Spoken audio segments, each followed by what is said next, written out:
Olá, pessoal. Boa noite. Espero que estejam todos e todas bem. Estamos aqui mais uma vez, nos encontrando aqui virtualmente para dar aqui continuidade ao nosso projeto de Direito Administrativo, né, Café e Prosa. Hoje a gente vai ter a alegria de receber aqui o professor Antônio Rodrigo, que é uma referência aí na matéria. Então, tenho certeza de que teremos hoje aqui excelentes e brilhantes e provocantes reflexões. Então, fiquem muito à vontade para deixar aí sua pergunta, né, para participar, tirar sua dúvida e interagir. Então, seja bem-vindo aqui, Angélica, Maria, Val Silva, Matheus. Sejam todos e todas bem-vindas. Estamos aqui aguardando o professor Antônio entrar para a gente poder começar a conversar. Hoje a gente vai conversar um pouco sobre improbidade administrativa, a gente vai conversar um pouco sobre a independência das instâncias, a gente vai conversar também sobre o ne bis in idem, que são assuntos e temáticas assim, extremamente importantes para aqueles que estudam o direito penal. Esse debate ele é originariamente próprio, talvez, do direito penal, mas a gente tem visto aí um avanço, cada vez mais, um crescimento e talvez um fortalecimento, ao menos numa perspectiva acadêmica, do direito administrativo sancionador. Então, o Lívio, meu amigo Lívio está por aqui, Breno do IDASF também está por aqui. Então, fiquem aí à vontade para interagir com a gente e para deixar aqui os seus comentários. Então, bem-vindo, professor Firmino. É uma alegria poder ter você aqui. Olha aqui, o nosso convidado já está por aqui, então deixa eu encaminhar aqui o convite para ele entrar e participar aqui, porque tenho certeza que o professor Antônio é aqui a nossa estrela da noite de hoje. Olha aí, o nosso querido amigo, mais do que nunca, um jovem inoxidável. O tempo não trabalha sobre essa pessoa, né? Então, Meu amigo, que professor, prazer enorme estar aqui. Muito obrigado pelo convite, pelo adjetivo. Não sou tão jovem assim. E, principalmente, a estrela da noite aqui é sempre você. Tá me ouvindo você bem, que professor? estou lhe ouvindo muito bem, a imagem está muito boa, perfeito, som, imagem, iluminação, então tá super bacana. Então, Antônio, te agradeço muito, assim, você foi um cara muito atencioso comigo. A hora que eu te mandei o convite lá, você prontamente aceitou. Ainda teve a generosidade de me presentear aqui com o seu livro, que vai, de certa forma, aqui, né, orientar aqui um pouco da nossa conversa. Então, pessoal, depois já postei lá no meu feed, dá uma olhadinha lá.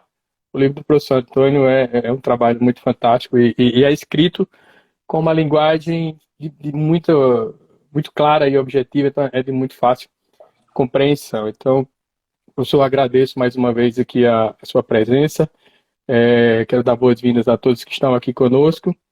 E para quem não conhece o professor Antônio, né, o professor Antônio Rodrigo, ele é mestre, né, é doutorando em Direito, é professor do IDP, enfim, é, tem todas as credenciais e referências necessárias, tem certificado de qualidade Bahia, né? Torcedor do Bahia, então já tem o ISO 9000 aí que agrega mais qualidade e valor ao professor. Então, professor, seja muito bem-vindo.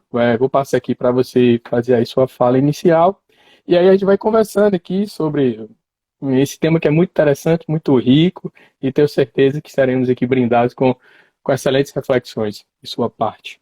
Então, eu fico muito feliz em estar aqui conversando com você. Já lhe admiro demais. Fazemos parte de um grande grupo de professores lá no IDASAN, e o Instituto Brasileiro de Direito Administrativo Sancionador vem promovendo um grande trabalho em nosso país. O professor José Roberto Pimenta, nosso presidente, é realmente um craque e acaba fazendo com que a gente se aproxime de pessoas que têm uma intensidade, que têm um brilho, que têm uma seriedade com a pesquisa acadêmica. e, além de tudo, acaba nos trazendo grandes amigos. E não vejo a hora de lhe encontrar pessoalmente para a gente poder se conhecer através do abraço, né? Esse contato humano é tão necessário para a aproximação das pessoas. E estar hoje aqui conversando sobre o tema independência entre as instâncias, para mim, é um prazer enorme, porque é algo que eu estudo, é algo que me irrita, digamos assim, né? Eu acho que a irritação é um dos grandes componentes da evolução, do aprimoramento. Então, o tema da independência entre as instâncias é algo que realmente me deixa muito angustiado.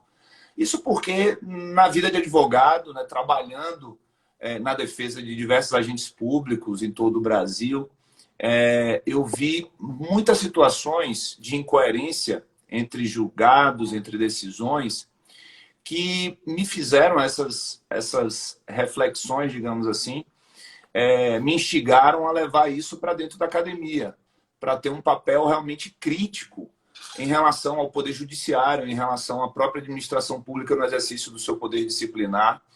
Então, foi a partir da minha vivência prática como advogado que eu fiz a escolha da minha área de pesquisa, tanto no mestrado, que foi o resultado, que teve como resultado esse livro que eu tive a honra de lhe enviar, mas também agora no doutorado, principalmente agora no doutorado, mais voltado não para a esfera disciplinar e para o processo penal, mas também agora para a área de improbidade administrativa. Eu tive o prazer de ser ouvido nas comissões especiais, nas audiências públicas do projeto de reforma da lei de improbidade administrativa. Levei basicamente duas ideias, né, na minha audiência pública. A primeira delas foi a questão da independência entre as instâncias, e depois enviei até um material para o relator, para o deputado Carlos Aratini. E a segunda ideia foi a retirada das sanções de perda do cargo público e de suspensão dos direitos políticos das sanções do artigo 11, que é algo também bem interessante. Na época, eu já sustentava que a imensa maioria das ações de improbidade que as condutas descritas, né, na ação estavam tipificadas no artigo 11, era porque não só porque o artigo 11 ele era mais fácil de ser descrito como uma conduta, como um mandamento da lei que se aproximaria da conduta ilícita, mas também porque ele tinha como resultado a aplicação das sanções identicamente ao artigo 9 e ao artigo 10. Eu acho que a simples retirada da perda da função pública e da suspensão dos direitos políticos, por si só, já seria uma grande revolução na lei de improbidade. Nós temos agora também no artigo 11 o rol taxativo. E aí, essa minha participação na reforma da lei de improbidade, para mim, foi algo muito importante, muito relevante. Observar como a lei foi alterada também, eu fiquei muito feliz em diversos aspectos. Claro que tem outros aspectos que eu ainda sou muito crítico, porque eu me afasto um pouco, tento me afastar, né? Não é possível. Tento me afastar da função de advogado na hora de fazer essa análise um pouco mais crítica, mas também não posso negar que o melhor caminho para boa pesquisa acadêmica é quando a gente escolhe um tema que é um tema que nos irrita, seja na esfera pessoal, seja na esfera profissional. E a minha escolha pela independência entre as instâncias vem daí, vem dessa irritação a partir da vivência prática. E dá um tesão maior na hora da gente ler, na hora da gente estudar, quando é algo que a gente vive, que a gente vivenciou, que a gente teve uma experiência realmente na realidade da nossa trajetória, né? Exatamente.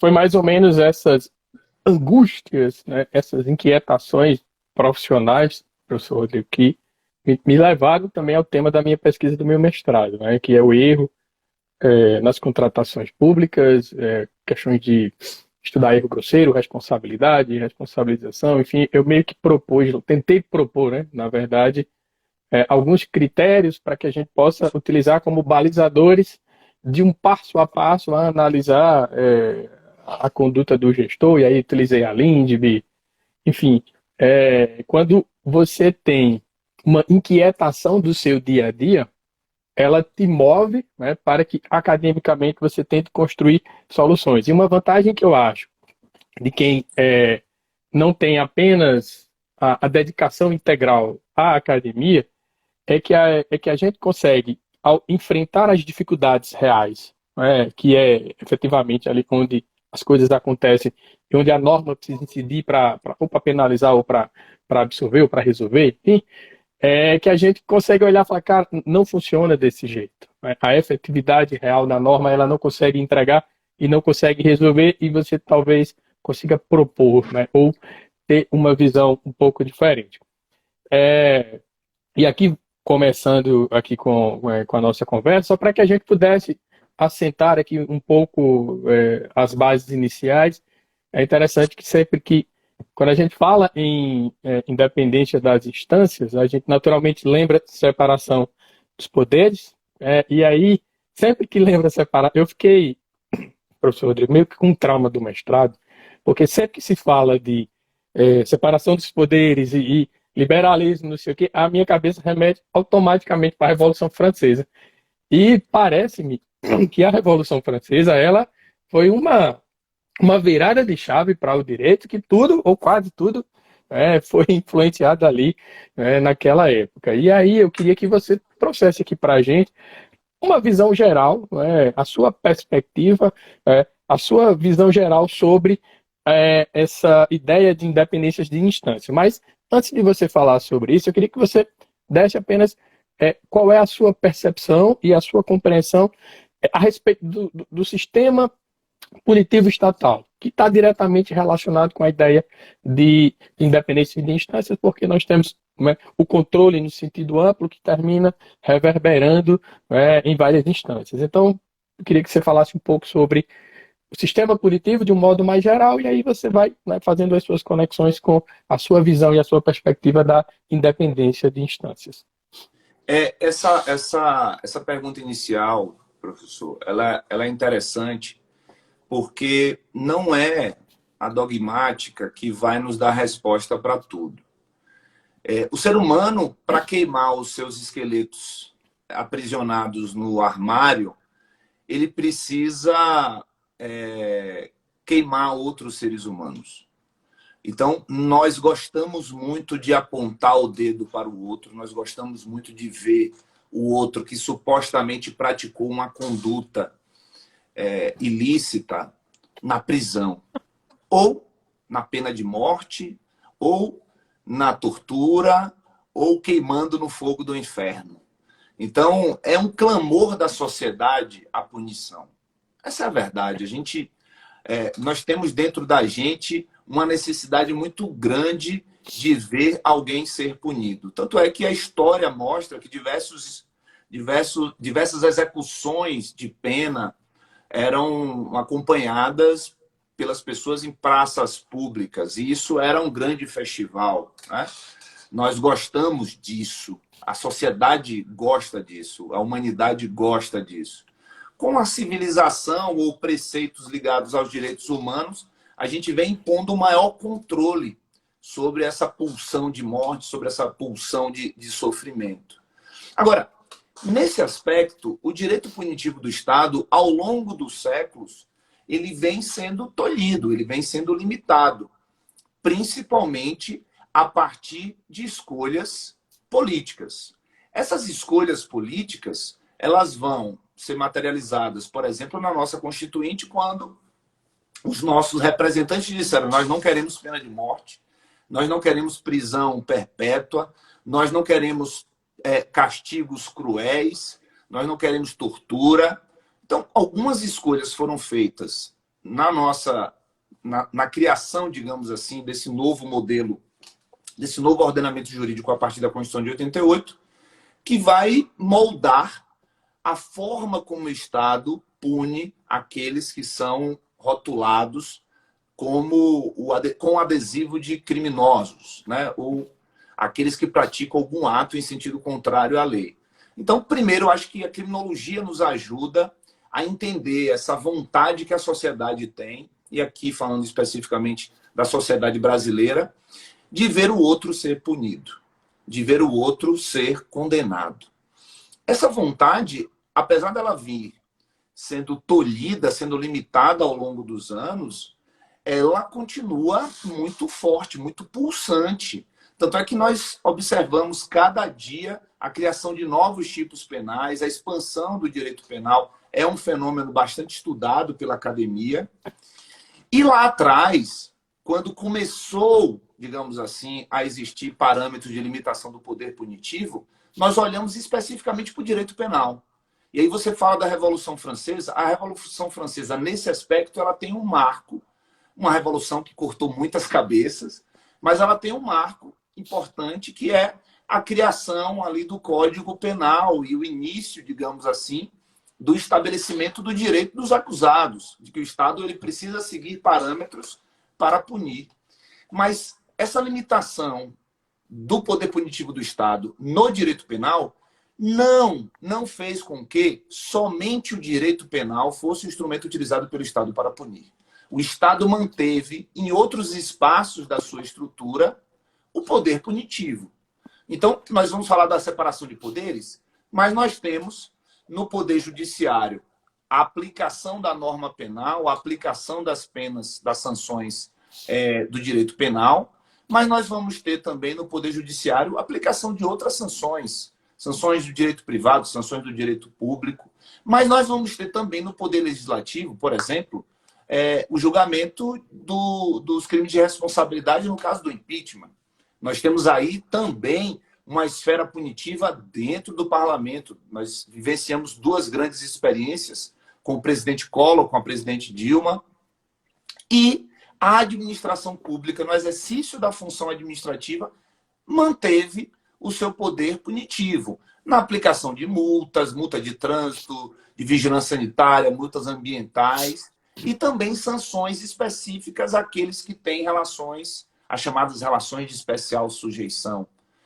E nesse aspecto, as relações de especial sujeição, caracterizando o Instituto, muitas vezes é utilizado, se existe, se realmente isso é possível, é constitucional ou não, é um outro debate, mas as relações de especial sujeição são sempre essa proximidade, ela é utilizada para flexibilização de direito dos acusados em geral. Então, apesar da separação de poderes, e lá no artigo 2º diz que os poderes são independentes e harmônicos, né? E harmônicos, deve existir harmonia. O que eu percebo é que, de fato, quando a gente fala do direito punitivo, não existe harmonização no direito brasileiro. Existe uma expansão do direito penal e existe também, cada vez mais, essa expansão do poder de punir da administração pública. A gente ouve constantemente a população reclamar que o problema é que faltam leis no Brasil para punir, por exemplo, a corrupção. Nossa Senhora! Se a gente for falar, década de 60, crimes de responsabilidade, Estatuto dos Servidores, leis relacionadas à informação, lei de acesso à informação, tinha a lei de transparência, nós vamos ter a legislação penal com crimes contra a administração pública, entre outros, crimes contra o sistema financeiro, nós temos a lei de improbidade, a lei anticorrupção, nós vamos ter a lei que lida com casos de conflito de concorrência. Então, se a gente fosse analisar a legislação anticorrupção no Brasil, nós temos muitas leis. São tantas as leis que novas leis que criaram vários institutos, como, por exemplo, a lei anticorrupção, elas não conseguem ter efetividade na vida prática da administração brasileira. Eu não sei se foi no primeiro dia do curso ou não foi no segundo dia do curso que nós tivemos essa semana, mas eu estava falando sobre o processo administrativo de responsabilização, o PAR, que é um instituto da lei anticorrupção, que foi criado em 2013 e regulamentado em 2015, agora ganhou um novo corpo, uma nova função com a nova lei de licitações de contratos, a lei 14.133, e é um instituto que não é utilizado pelo Brasil. Numa pesquisa empírica que eu fiz, que eu orientei um aluno meu da graduação, o Iago, um grande amigo e um aluno super especial, inteligentíssimo, nós fizemos requerimentos de informação para todas as controladorias das 27 unidades federativas de âmbito estadual, regional, e o que a gente percebeu, professor, é que simplesmente não existe instauração de processo administrativo de responsabilização no Brasil, não existe aplicação de sanção com publicação de que aquela empresa praticou um ato lesivo contra a administração pública. Não existe aplicação de multa em decorrência da lei anticorrupção. Então, nós vamos criando novas leis, nós vamos dando resultado a esse clamor popular, e a gente não para refletir se esse caminho de expansão do direito punitivo ele está sendo utilizado da maneira mais eficiente possível. Então, quando a gente trata da discussão da independência entre as instâncias, nós podemos discutir antes aquilo que é interesse público. Qual é o interesse público quando o assunto é corrupção? Meu interesse público, eu vou dividir aí o interesse público em duas partes. A primeira delas é fazer com que aqueles que pratiquem atos de corrupção, ou atos lesivos da administração pública, ou atos de improbidade, ou crime contra a administração pública, sejam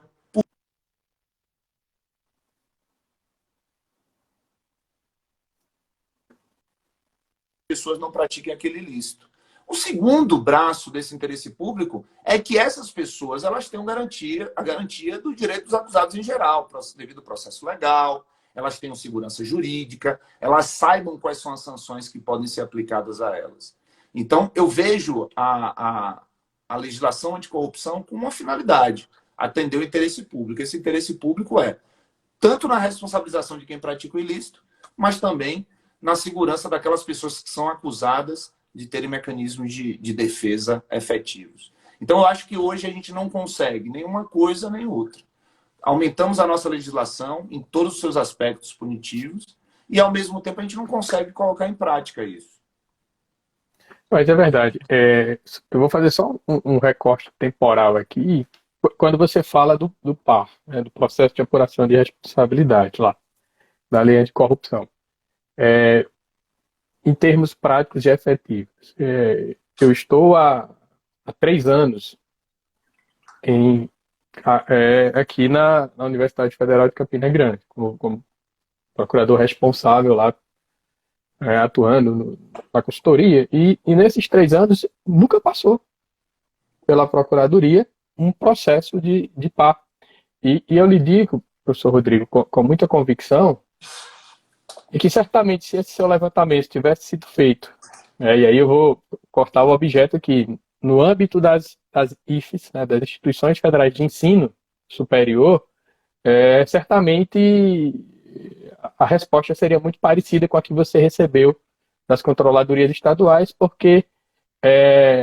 E por que é que eu digo isso? Porque simplesmente esse ponto não é pauta de conversa nos grupos de colegas e colegas que atuam na matéria. Então, me parece... Então é isso. A gente tem, né, mecanismos, temos instrumentos, mas efetivamente, talvez muitas vezes, dada a necessidade de se dar, digamos que, uma resposta à sociedade, então essa resposta, ao invés de vir efetivamente em resposta estatal punitiva, seja em qual esfera for, ela vem de forma legislativa.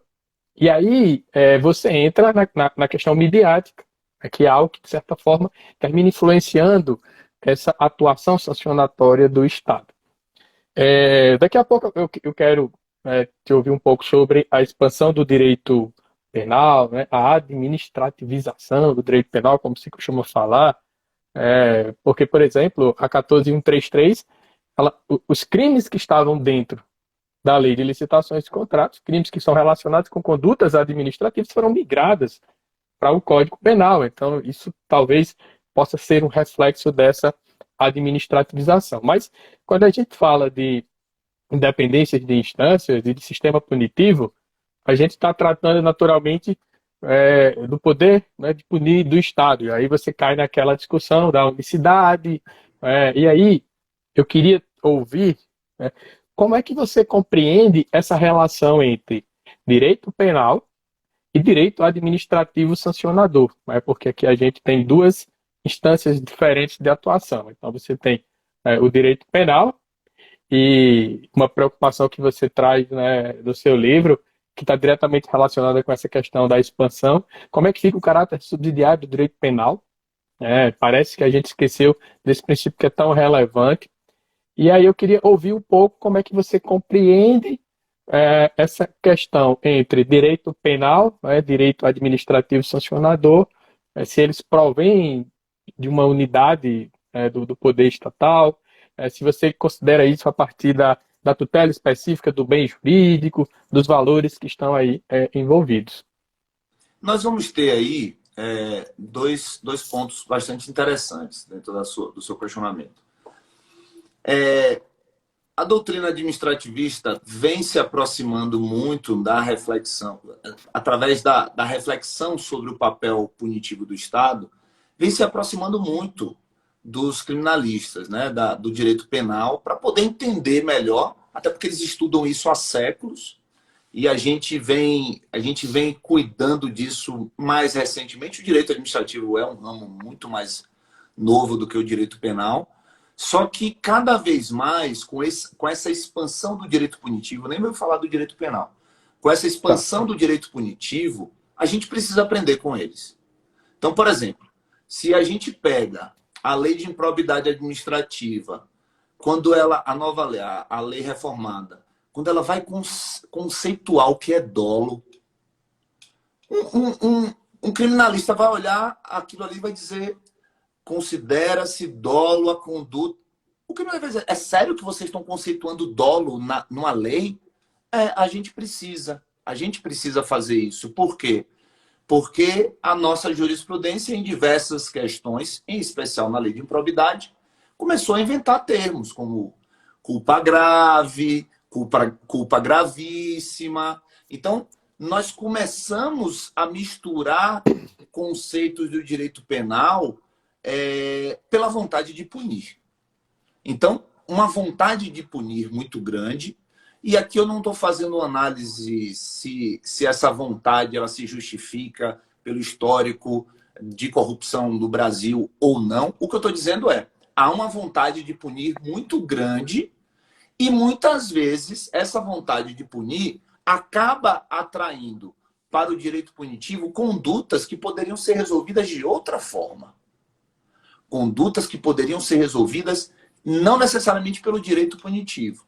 Mas agora, falando no direito penal, nós tivemos agora recentemente no Supremo Tribunal Federal a criação de um tipo penal pela jurisprudência. O crime de homofobia, que, no meu entendimento, deveria ser um tipo penal, sim, mas pelo parlamento.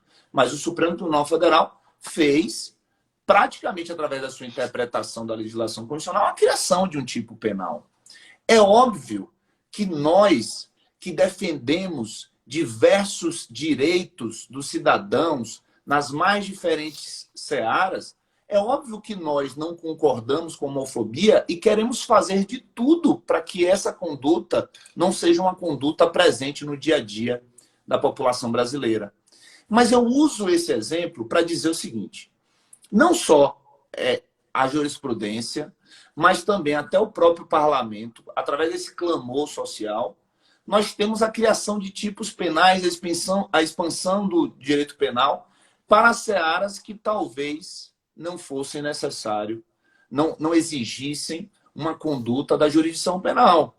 Então, essa expansão do direito penal, e aí entra o conceito de administrativização do direito penal, que é o direito penal passar a tipificar condutas que poderiam ser condutas resolvidas na esfera administrativa.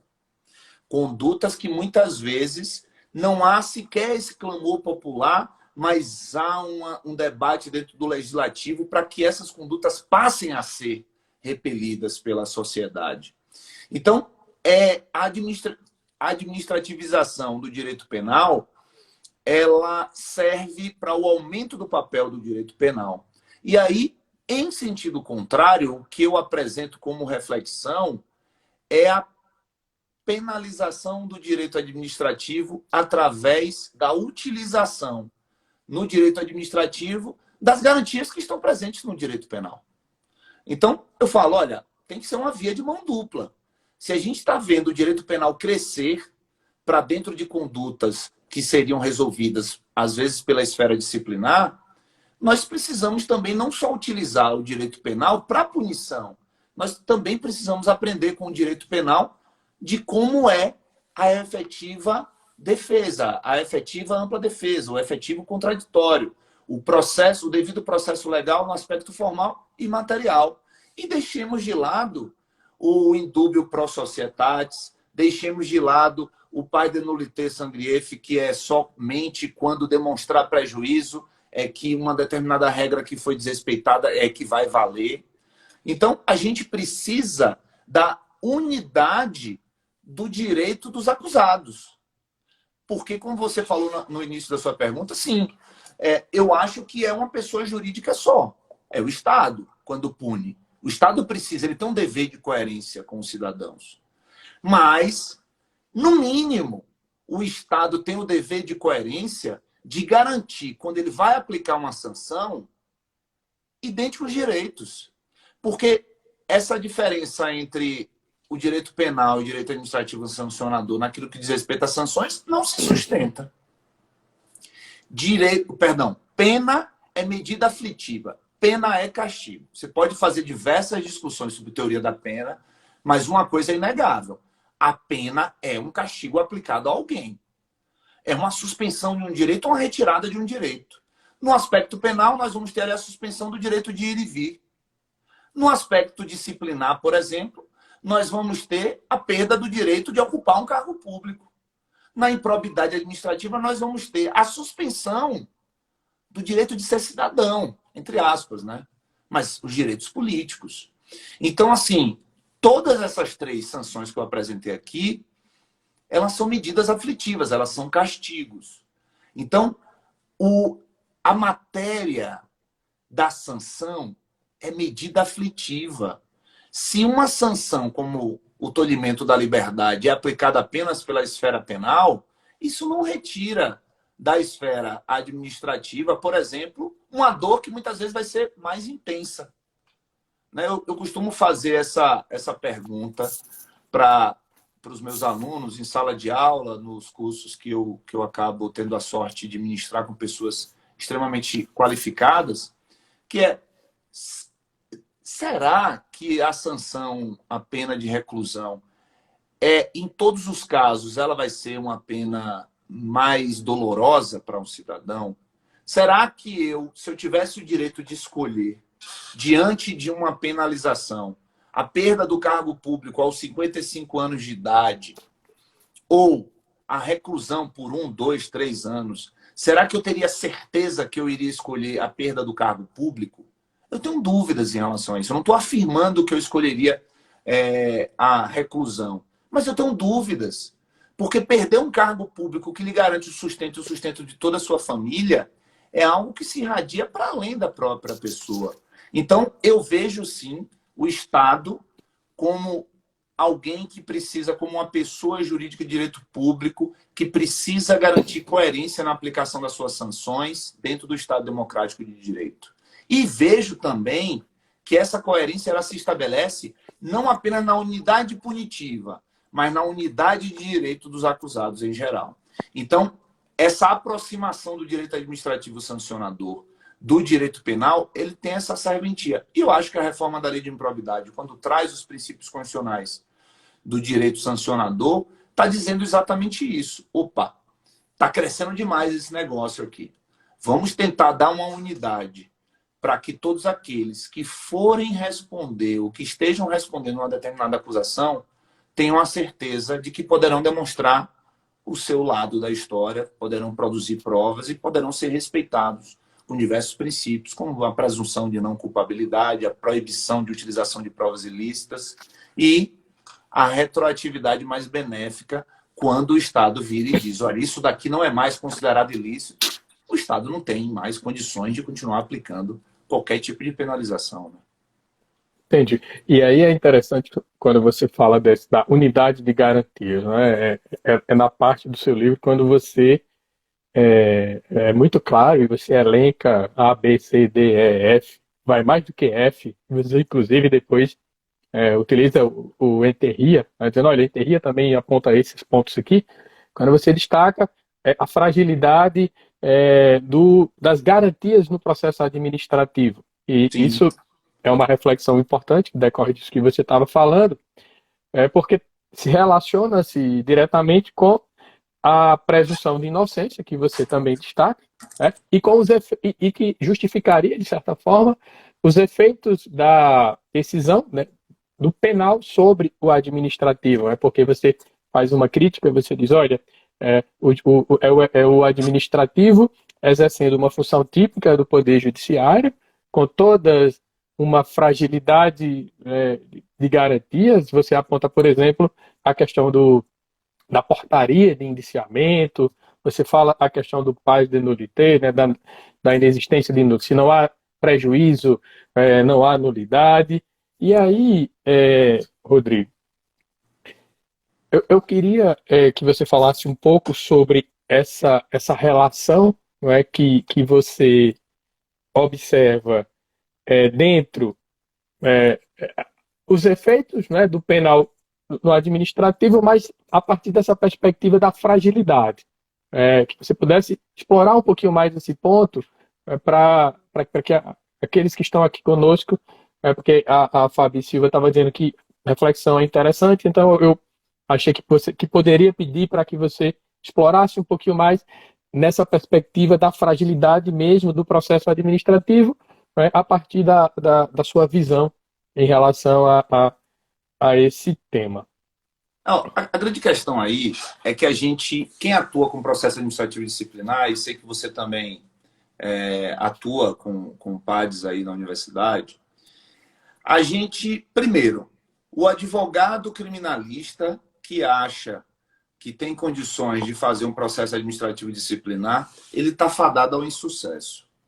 Ele está fadado ao insucesso, é uma bobagem quem acha que tem conhecimento no direito processual penal, vai chegar no processo administrativo disciplinar e vai fazer uma boa atuação. Não vai. Não vai, porque nós estamos diante de um Frankenstein. O processo administrativo disciplinar é um grande Frankenstein, é uma coisa assim monstruosa. Por outro lado, a pessoa que trabalha com processo administrativo disciplinar, ela vai se acostumando com as arbitrariedades institucionalizadas ali no processo administrativo disciplinar, que ela não consegue mais, em muitas situações, obviamente, não consegue mais fazer reflexão sobre a constitucionalidade daquele procedimento. Olha, então, eu não consigo aceitar. Eu trabalho com processo administrativo disciplinar há uns 17 anos. Eu não consigo A minha idade, aceitar. viu, Rodrigo? Essa foi sacanagem.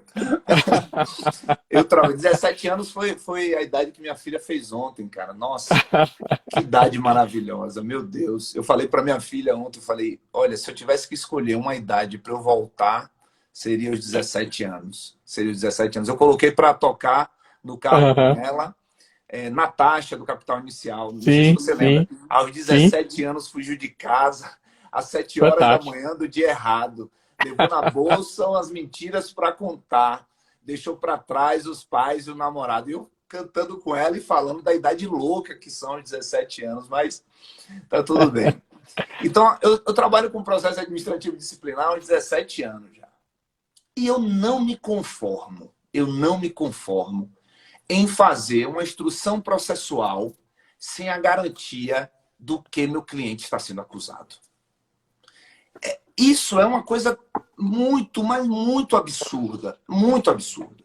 Por quê? Porque instrução processual, produção de provas, é a materialização do contraditório. Como eu vou contraditar algo que eu não sei o que é? Porque na portaria nós temos lá uma descrição mínima, muitas vezes nem tem, a jurisprudência diz que está tudo legal. Não consigo imaginar um ato administrativo em que não tem motivação. A portaria, quando ela é editada, instaura um processo. Eu não preciso fundamentar a instauração daquele processo. Eu não estou dizendo nem que deveria ser público. Mas eu acredito que toda portaria teria que ter um anexo, que poderia ficar em sigilo, fazendo a descrição fática daquilo que o cidadão está sendo acusado. A jurisprudência diz, não, a portaria pode ser bem sucinta, indicar ali a comissão, uma coisa ou outra, não tem motivação. E eu inicio uma instrução probatória em que a comissão, na ata de instalação dos trabalhos, não define quais seriam os fatos controversos, quais seriam os fatos supostamente delituosos. Eu não tenho condições de aceitar isso como um crítico, um pensador do direito. Eu não tenho condições de aceitar isso como sendo algo normal. Então, eu começo por aí. O processo administrativo disciplinar, muitas vezes, ele é verdadeiramente a concretização de Kafka em um processo. Porque você está ali. Então, já vi muitas situações bastante intrigantes, porque a gente vai tentando entender. Aí, na prática, como é que o advogado vai fazendo? Olha, a pergunta da comissão foi essa, então vamos por aqui. A pergunta da comissão foi aquela, vamos por aqui. A gente vai. Aí termina a instrução com um interrogatório. Aí no interrogatório, às vezes ali no interrogatório, a gente fica sabendo o que a comissão quer saber. Só que a instrução já passou. A produção de prova já se encerrou. Aí vem o interrogatório, a gente fica ali. Ah, então é isso que a comissão queria saber? É isso. Aí vem o termo de indiciação, termo de indiciamento, e bota para fora tudo aquilo que a comissão pensa. E a gente vai fazer uma defesa escrita. A defesa escrita é algo super importante no processo. Mas uma defesa escrita em que não foi dada ao acusado a chance de produção de prova específica, de refutar as provas presentes ali, juntadas pela comissão, de maneira eficiente, direta, a defesa escrita ela sempre vai ficar carente de algo. Então, a primeira coisa, eu diria, a grande falha do processo administrativo disciplinar é essa insegurança sobre quais fatos serão apurados durante a instrução probatória. Esse é um dos grandes pontos. O segundo ponto é que nós vamos ter uma comissão disciplinar que exerce um papel de julgamento. Ah, não, a comissão disciplinar só dá um relatório final, ela não vai julgar ninguém. Beleza. Mas o julgamento da autoridade competente só pode produzir efeitos após o relatório final. É condição elementar.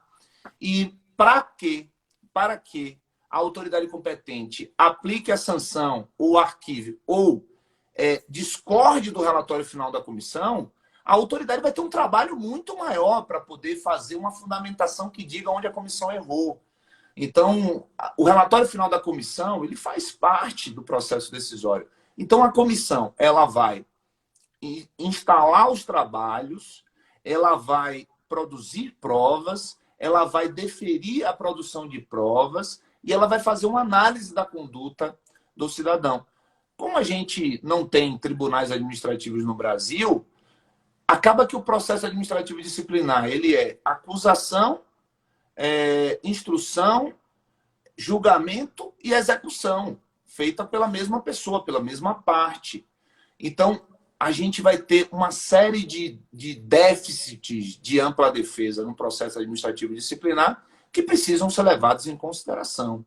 E eu acredito que esse é o papel dessa parte do meu livro, que é apontar diversas falhas através de uma visão constitucional, de uma visão de garantia de direitos, que existe no processo administrativo disciplinar, mas que, infelizmente, a jurisprudência entende que tudo isso pode ser feito.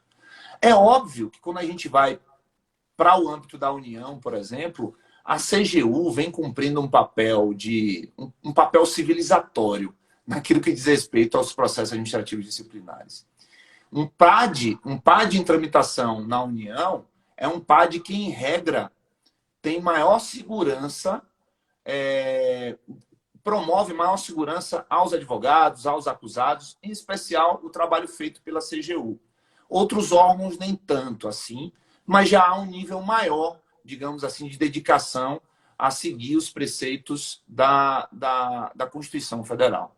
Mas quando a gente vai para os estados, quando a gente vai para as entidades, quando a gente vai para os municípios, esse papel do poder disciplinar está muito distante de tudo aquilo que foi apresentado pela Constituição Federal, principalmente naquilo que diz respeito aos direitos dos acusados, independente de qual seja a instância punitiva.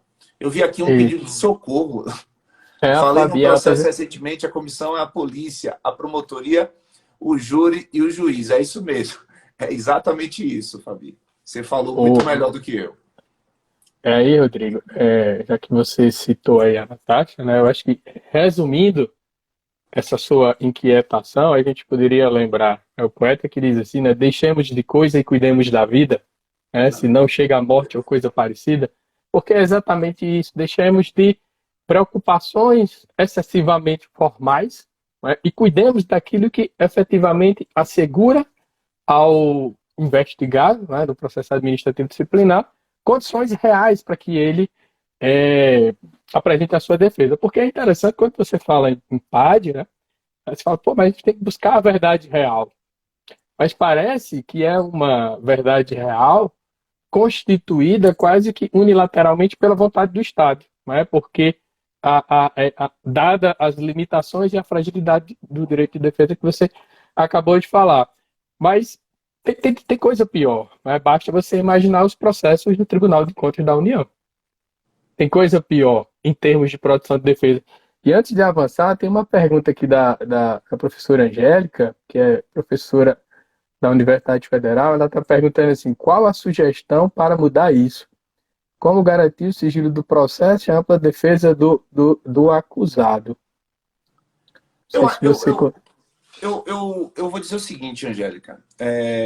Eu acho que o primeiro grande papel que nós que nos colocamos nessa função de pesquisar e de fazer análise crítica do direito é identificar o problema.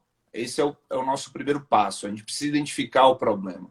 Tanto é que toda pesquisa ela precisa de um problema inicialmente. Então, eu identifico esse problema como sendo um problema da estrutura do procedimento do processo administrativo, da instância disciplinar.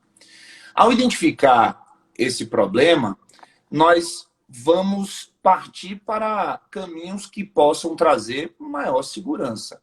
Hoje, diante desse problema, veja, Angélica, eu me atrevo a dizer que um processo administrativo disciplinar que que tenha assessoria jurídica do professor Nitão, tem a assessoria jurídica dele, com a qualidade jurídica que ele tem. Se a administração pública quiser fazer uma arbitrariedade de demitir um servidor, ela consegue fazer. Eu diria que um processo administrativo disciplinar que tem a sua tramitação com protagonismo de pessoas que estudam direito administrativo sancionador, principalmente com o entendimento do Poder Judiciário, de que a sanção administrativa seria um ato discricionário, e aí esse conteúdo do ato administrativo discricionário seria protegido pelo mérito administrativo e não poderia ser tocado pelo Poder Judiciário. Hoje, não existe nenhum instrumento punitivo mais legitimador de arbitrariedade do que o processo administrativo disciplinar. E eu vou dizer, tanto por mal quanto por bem. Tanto para condenar alguém, como para absolver aquele que de fato praticou um ilícito. Então, nós temos hoje, diante dessa fragilidade das instituições do processo administrativo disciplinar, uma porta aberta para a arbitrariedade estatal. Eu vejo, por exemplo, com muita dificuldade, uma coisa que é muito repetida, que você até trouxe aqui agora, então, que é a tal da verdade real. O que é verdade real em processo? Eu tenho uma dificuldade imensa em lidar. Processo é a reconstrução de algo que a gente não vivenciou. Então, muitas vezes, a justificativa de busca da verdade real, existe verdade real na reconstrução? Não existe verdade real na reconstrução. E em busca da verdade real, muitas arbitrariedades são praticadas. Muitas arbitrariedades são praticadas. Se nós estamos estabelecendo a nossa cognição sobre algo que está no passado, que foi visto por pessoas em posicionamentos diferentes, eu tenho que lidar com as regras do jogo. Eu preciso respeitar as regras do jogo. Então, em busca da verdade real, eu posso ouvir como testemunha um inimigo do meu acusado? Não, mas é em busca da... Então, a verdade real está no passado. Nós não temos a menor condição dessa arrogância de dizer que nós vamos conseguir construir o passado. Para errar menos, a solução é a gente se apegar aos direitos e garantias definidos na Constituição. Então, por exemplo, se um processo administrativo disciplinar vai tipificar a conduta de um servidor como uma conduta de improbidade, por exemplo, é importante que se faça aquilo que está exigido na lei. Não é justiçamento, é justiça. Então, eu tenho que demonstrar que há uma atitude dolosa, o dolo específico, de enriquecimento ilícito, de causar prejuízo ao erário. Nossa, mas eu estou sentindo que eu devo punir esse acusado. O processo não é uma sensação, não é um desaguar de sentimentos. No processo, nós precisamos de autoridades que sejam imparciais para fazer uma análise das provas e saber se com aquelas provas dá para a gente tipificar aquela conduta e, consequentemente, aplicar uma sanção. Mas, assim, ao identificarmos os problemas é que nós temos o espaço para sugerir soluções. A aplicação, por exemplo, de regras claras no processo administrativo disciplinar e nada de só a anulação se demonstrar prejuízo, por exemplo, poderíamos começar por aí. Entendi. E aí, você falava aqui, o pessoal, enfim, narrando aqui as experiências, teve um colega que falou sobre a lei da Bahia, que aí você certamente deve conhecer, que existe uma estrutura de processo administrativo. Ana falou aqui que não existe fato, existe interpretação. Enfim, são vários comentários aqui. O colega Matheus está falando que a PGE Bahia, né, construiu vários pareceres sistêmicos. Enfim, pela natureza dos comentários, né, a gente consegue entender aquela sua inquietação e aquela sua angústia inicial, porque Sim. termina, né, está refletida, na verdade, naquilo que as pessoas comentam aqui. Mas, Rodrigo, a gente precisa agora trazer aqui para esse nosso café, que por enquanto é virtual.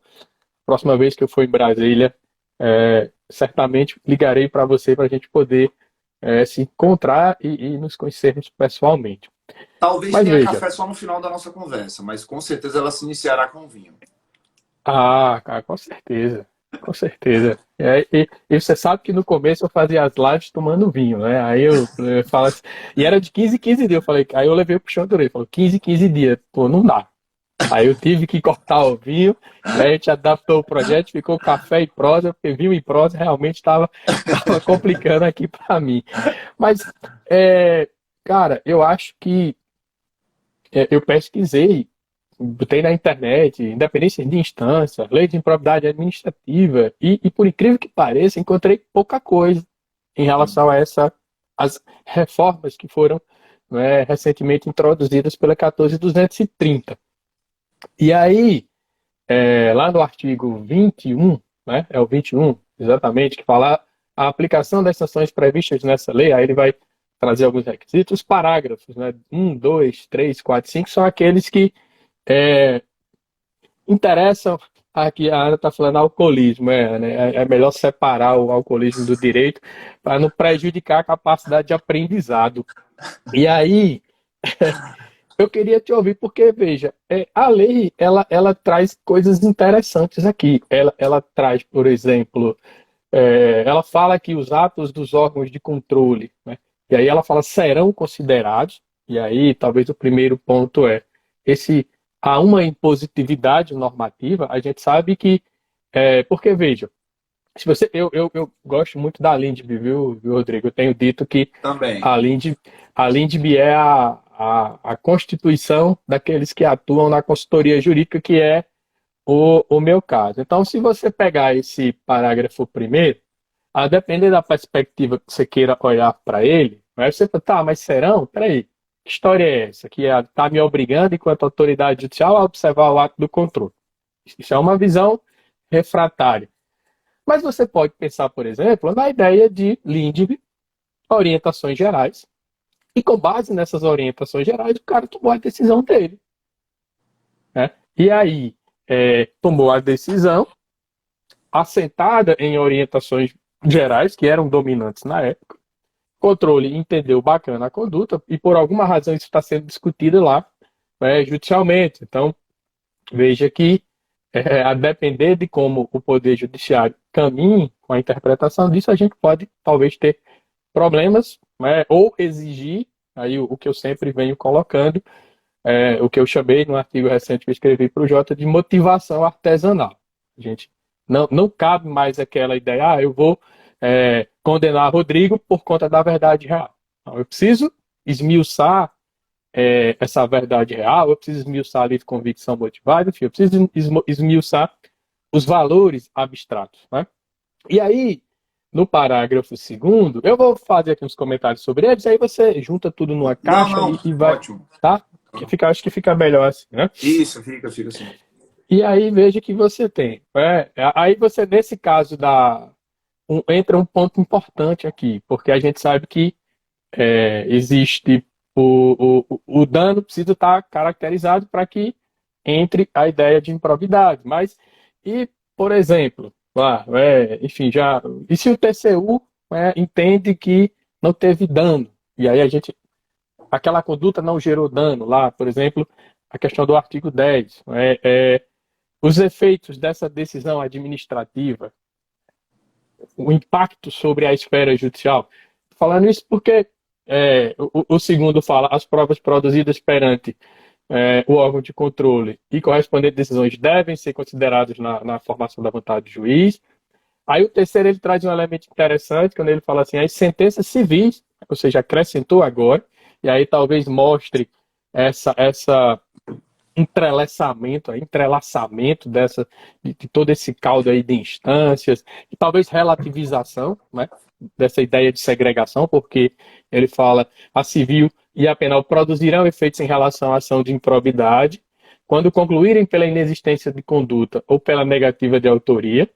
E aqui, por exemplo, você poderia trazer, e se for uma decisão absolutória, por insuficiência de provas, como é que fica o ônus do magistrado em uma outra ação, por exemplo? É uma ação absolutória, ausência de provas, mas é absolutória, de certa forma. Aí ele fala da absolução criminal,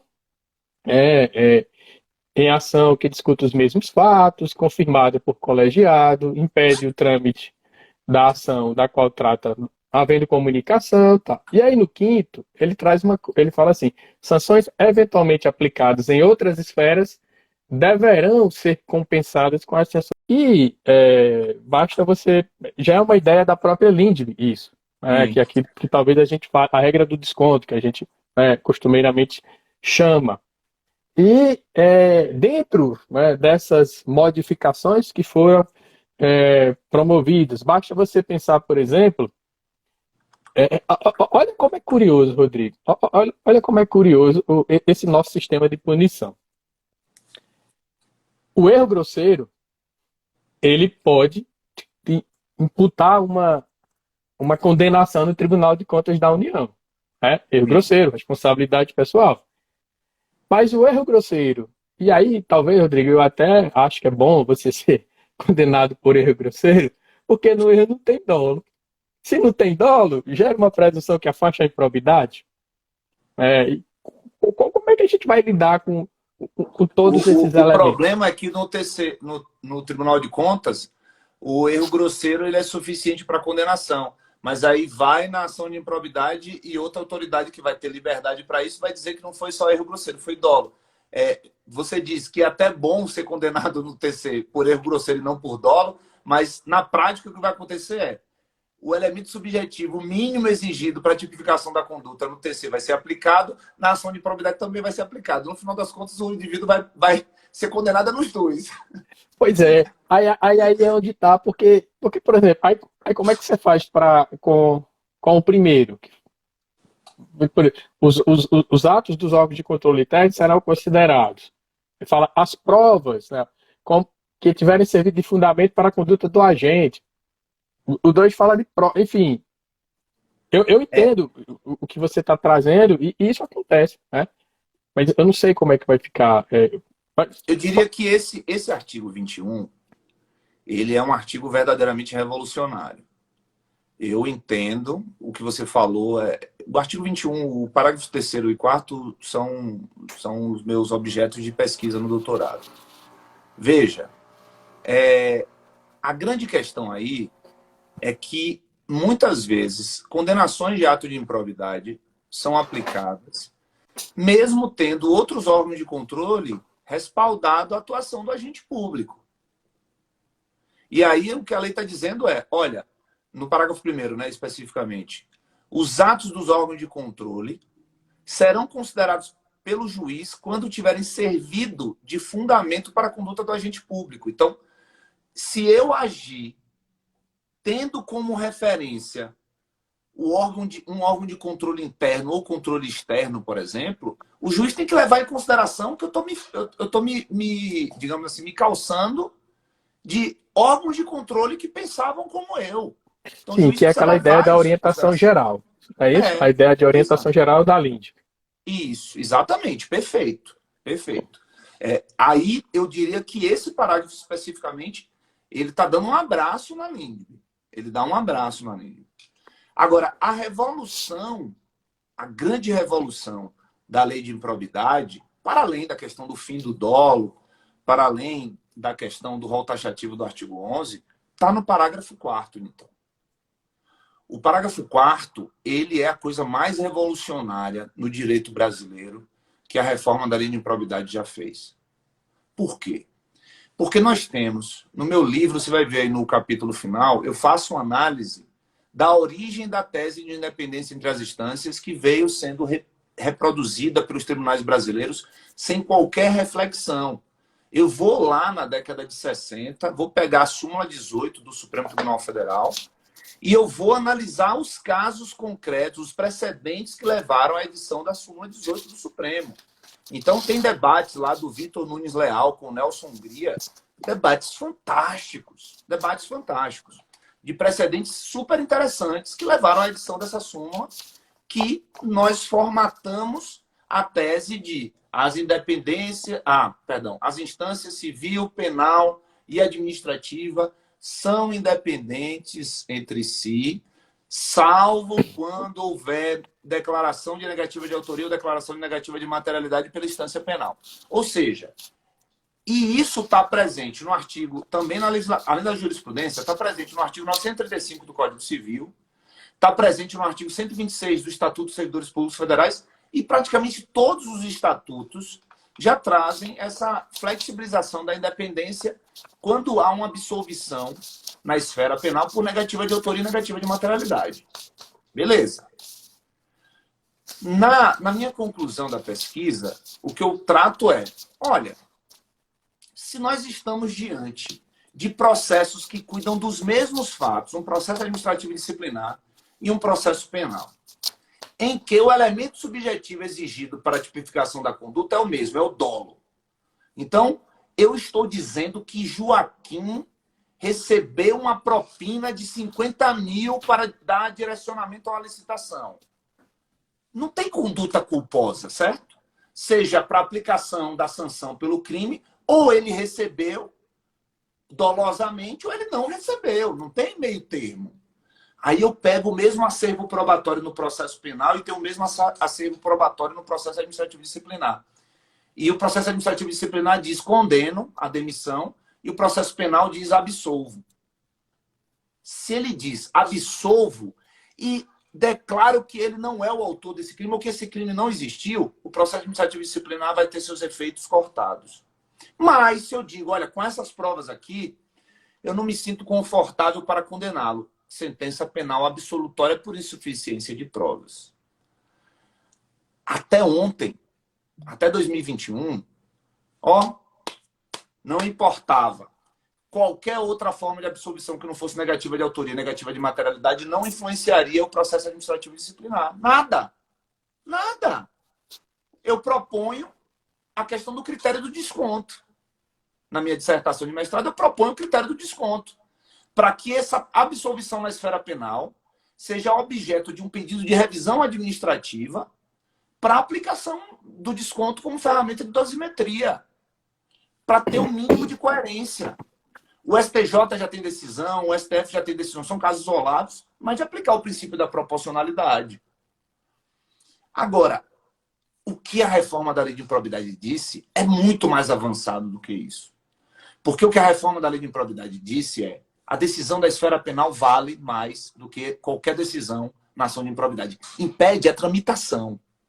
Veja que a sentença penal condenatória Não é transitada em julgado, é confirmada por órgão colegiado. Impede a tramitação da ação de improbidade. Impede a tramitação. Então, teve julgamento no TJ, no segundo grau, acabou a ação penal ou a ação de improbidade, vai morrer. Aí eu digo, o que é que essa reforma da lei de improbidade nos diz? A tese de independência entre as instâncias, ela já dizia que a instância penal valia mais. Por quê? Porque em duas situações ela vinculava tanto as questões cíveis, como as questões de improbidade, como o processo administrativo e disciplinar. Agora, não tem mais dúvida. No direito punitivo brasileiro, a jurisdição penal vale mais do que as outras na hora de absolver um acusado. E aí a gente volta para a leitura da Constituição. Como é a redação do princípio da presunção de não culpabilidade, da presunção de inocência? Que vai se considerar o sujeito inocente até sentença penal condenatória transitada em julgado. Sentença penal. Ou seja, fazendo uma ligação da própria tese de independência entre as instâncias com o texto do princípio da presunção de não culpabilidade, no final das contas, quem define mesmo que alguém é culpado é a sentença penal condenatória. Então, se eu vou ligando esses pontos, o que o nosso ordenamento jurídico está dizendo hoje é que há uma primazia da instância penal sobre as demais. Agora, como isso vai ser aplicado pelo juiz da ação de improbidade? O que eu estou pesquisando é como dizer que dois processos tratam dos mesmos fatos. Eu vou apenas para a descrição da conduta na denúncia e na ação de improbidade, lá na petição do Ministério Público. Eu vou apenas lá olhar a petição. Eu acredito que se a gente ficar só nisso, nós não vamos ter uma aplicação prática desse parágrafo 4º. Nós precisamos criar um sistema que possa identificar a similitude entre processos. Então, nesse meu livro, eu já trago quais são os elementos necessários para demonstrar que os processos eles são iguais. Eu acho que eu até destaquei aqui para a nossa conversa. Eu apresento 8 elementos que vão dizer se os processos eles são... Eu não estou achando aqui. Mas eu vou dizer, o elemento subjetivo exigido para o tipo, porque você pode ter no disciplinar uma conduta que já é punida por um comportamento culposo. E no penal é doloso. Aí o juiz absolve porque não houve dolo, mas na esfera disciplinar houve culpa. Na improbidade não existe isso, porque a improbidade agora é somente dolosa. Mas você tem que analisar se os tipos eles têm elemento subjetivo exigido idêntico. Você tem que analisar se o acervo probatório ele tem semelhança. Por exemplo, as mesmas testemunhas foram utilizadas, ou houve prova emprestada, houve laudo pericial, as circunstâncias de fato, lugar, tempo, elas estão descritas de maneira idêntica. Obviamente, são os mesmos acusados. Então, nós precisamos nos antecipar para um problema que vai existir. Como dizer que dois processos tratam dos mesmos fatos? Não é apenas analisar cara crachá, petição com petição. Então, a gente vai precisar, necessariamente, ajudar o Poder Judiciário com uma sistematização de elementos que possam apresentar a similitude entre processos punitivos, numa ação penal e numa ação de improbidade. Bacana, meu amigo. Deixa eu só... Tem alguém perguntando aqui sobre o teu livro. Ana, se você entrar aí no meu feed, no meu perfil no Instagram, você vai ver o retrato aí, né? Eu sou da década de 80, professor Rodrigo, então eu vou chamar retrato aqui. Tem o retrato aí do livro do professor Rodrigo. Então facilita para você identificar. Na década de 80 falava retrato? É porque eu não era nascido ainda. É verdade. Retrato fala. É verdade. Agora invertemos os papéis, né? Agora a minha barba branca me entregou, e a sua falta de conhecimento sobre a palavra, né, entregou a sua jovialidade. Por isso que eu insisto em dizer que você é inoxidável, porque nem a ação do tempo trabalha sobre você. E aí, Rodrigo, Rapaz. o Matheus, eu acho que está falando aqui, a ação de improbidade segurar o procedimento comum do CPC, por força do artigo 17. Então, o julgador sequer poderá adentrar no arcabouço probatório. Haverá averiguação das condições da ação. Não entendi, não entendi. Eu também não, porque a própria lei de improbidade ela traz um procedimento, né, o processo judicial específico, né, Sim, que você até chama próprio, que é um né? procedimento especial próprio. Mas aí, Isso. Rodrigo, para a gente não tomar mais aqui, cara, o teu tempo, né? Eu sei que a gente já está aqui com 1h10 de live, mas deixa eu só fazer uma pergunta. Nesse parágrafo quinto aqui da compensação das sanções, Ah, você sim. acha, você acha que entra, você acha que entra o acordo de não persecução penal, o que foi com o acordo, porque lá é muito questão patrimonial, né? Vamos dizer, você acha que o acordo de não persecução penal, ele deveria ser considerado, né, nas outras esferas, né, quando se estiver discutindo os mesmos fatos e essa ideia de compensação do artigo 5º? Eu vejo o parágrafo quinto do artigo 21 especificamente dirigido a sanções de idêntica natureza. Então, por exemplo, nós vamos ter aí a sanção de multa. O Isso. mesmo fato, o mesmo fato, por exemplo, envolvendo o processo licitatório, ele pode gerar a multa da lei anticorrupção para a empresa, ele pode gerar a multa da lei de licitações e contratos, a multa da lei de anticorrupção vai até 20% do faturamento bruto. A multa da lei de licitações e contratos é até 30% do objeto contratual. Nós podemos ter aí uma inexecução nesse mesmo bojo dessa contratação administrativa, um atraso na execução e ser aplicada uma multa de mora. Nós temos aí, se é uma licitação no âmbito da União, nós vamos ter aí uma multa aplicada pelo Tribunal de Contas da União. Os agentes envolvidos ainda vão ter uma multa da ação de improbidade. Os agentes envolvidos ainda podem ter uma multa da própria jurisdição penal. Então, eu estou falando aqui de um mesmo fato em que pode ter sete multas diferentes. E hoje o que nós observamos é que até o ressarcimento do dano, muitas vezes, ele é o bis idem. Ele é cobrado pelo Ministério Público, ele vai ser cobrado pela CGU, ele vai ser cobrado pela AGU. Então, assim, nesse caso específico aqui, é um dever de obrigação, é uma obrigação do Estado. Se você já aplicou uma sanção de idêntica natureza numa seara, aí a gente volta a falar da LINDB. Você tem que levar, é um dever de coerência punitiva. Você tem que levar em consideração. Então, já foram aplicadas tantas multas. Será que é possível aplicar mais uma multa e num patamar máximo? Então, eu acho que esse é um dever de coerência punitiva. Aí entra a unidade do poder punitivo do Estado. Uhum. Aqui, o parágrafo 5º está reclamando essa unidade. A unidade não é para dizer que tem que ser tudo igual. Não. Mas a unidade diz que você precisa ter coerência. Se você já aplicou a mesma sanção lá em outra esfera, em outro processo, leve isso em consideração, inclusive, para excluir a aplicação de uma multa, né? Então, Exato. a Não, coisa da perda do cargo público. O indivíduo pode perder o cargo público 3 vezes, né?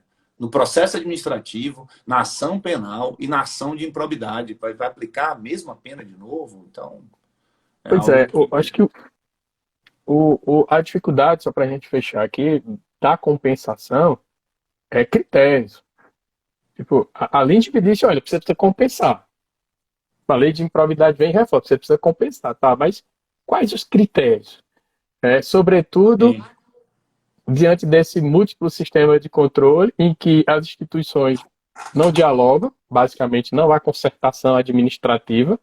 Então, talvez o desafio aqui, a pergunta a problema é quais critérios, né, ou como construir critérios para orientar de forma objetiva essa compensação.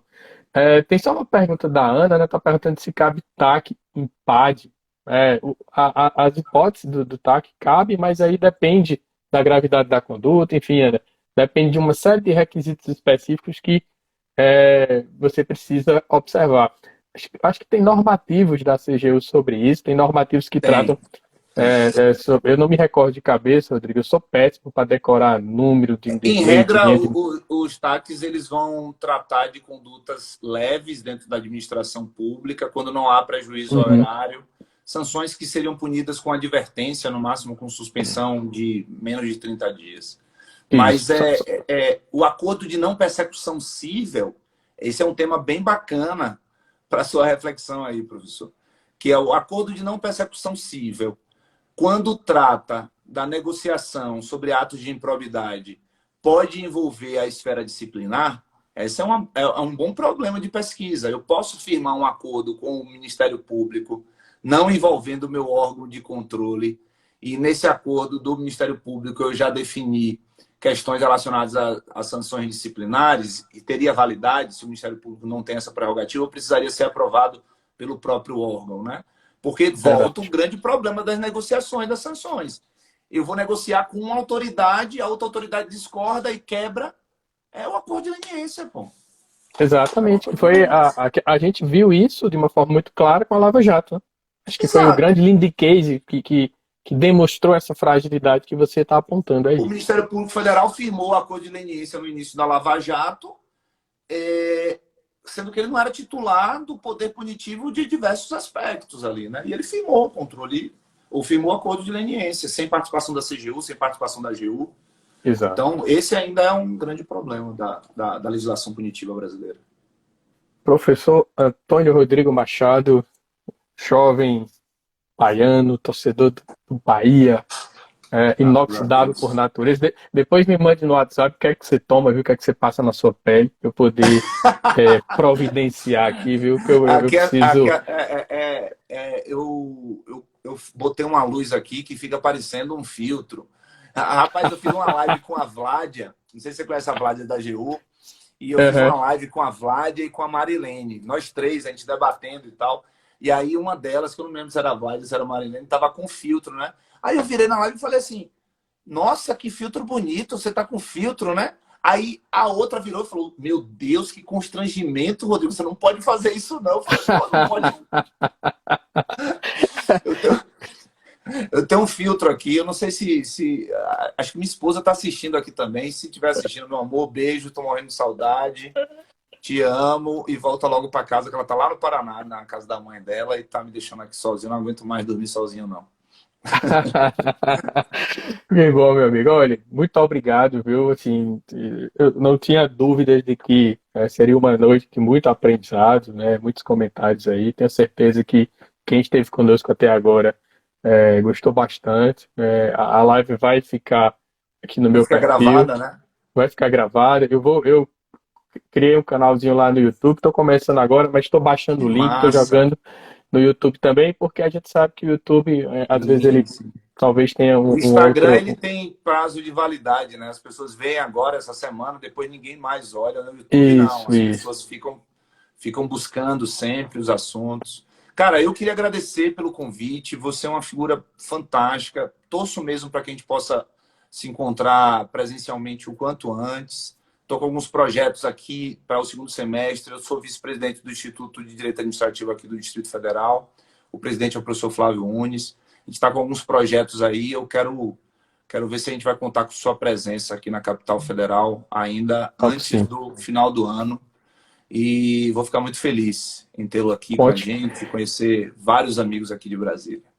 conte comigo, meu amigo. Eu tô à sua disposição. A gente aqui na Paraíba está trabalhando no Instituto Paraibano, né, de Direito Administrativo. A gente nasceu há pouco tempo, agora um pouquinho antes da pandemia, Uhum. mas é uma oportunidade para que a gente faça uma integração também entre os nossos dois institutos e estamos com planos para organizar eventos presenciais e aí tenho certeza que você certamente virá aqui nos prestigiar com a sua Ah, presença e vou ficar conhecer. muito feliz.